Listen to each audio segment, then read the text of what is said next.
અને કેટલાક પક્ષીઓ એટલા તોફાની હતા કે તેઓ બીજાનું ખાવાનું ચોરીને લઈ જતા હતા. એવા જ બે બાજ હતા.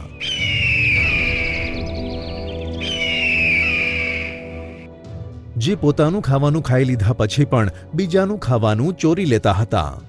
અરે બાજભાઈ, ચાલો ને કોઈ બીજાનું ખાવાનું લઈને આવીએ. આટલાથી આપણું પેટ તો ભરાતું નથી. હા હા, ચાલ જઈએ. કોઈ બીજાનું ખાવાનું ચોરીને લાવીએ અને આપણું પેટ ભરીએ. પછી એક બાજ કબૂતર પાસે જાય છે. અરે કબૂતરભાઈ, મારા બાજભાઈની તબિયત ખરાબ થઈ ગઈ છે અને તેને દવા લેતા પહેલા થોડું ખાવાનું ખાવું પડશે. અમારું ખાવાનું તો સવારે જ ખતમ થઈ ગયું છે. તમે તમારું થોડું ખાવાનું આપી દો, હું તમને પછી મારા ખાવાનામાંથી ભાગ આપી દઈશ. કઈ વાંધો નહીં બાજભાઈ, આ લો મારું ખાવાનું લઈ જાઓ અને બીજા બાજને ખવડાવી દો.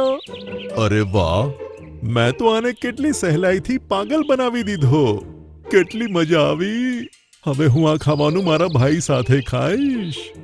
બાજભાઈ જુઓ, હું પેલા કબૂતરને કેટલી સરળતાથી બુદ્ધુ બનાવીને ખાવાનું લઈ આવ્યો. હવે આપણા બંનેનું પેટ સરસ રીતે ભરાઈ જશે.